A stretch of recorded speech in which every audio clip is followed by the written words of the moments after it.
Buonasera e ben ritrovati con l'informazione flash di New Sicilia. In apertura le minacce e i pedinamenti all'ex moglie nonostante fosse stato sottoposto in un primo momento al divieto di avvicinamento e successivamente agli arresti domiciliari. Così è stato arrestato un uomo di 32 anni originario di Gela in flagranza differita. È la prima volta che la norma del codice rosso bis viene attuata in Sicilia.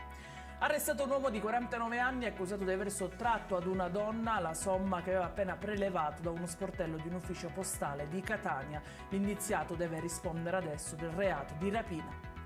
Raid vandalico al Policlinico di Palermo da parte del movimento Novax Vivi. Nella notte sui muri dell'Istituto di Igiene e Microbiologia è comparsa la scritta "Centri vaccinali, dispensate la morte, siete complici di Vax genocidio". I messaggi sono stati scritti con della vernice rossa e con il simbolo del movimento anti-vaccini.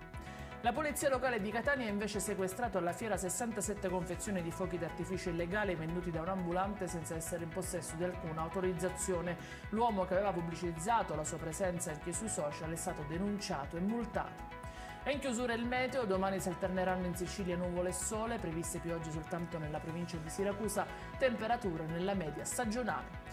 I dettagli su queste notizie li trovate sul nostro sito www.newsicilia.it e sui nostri canali social. Arrivederci, buon weekend e a lunedì.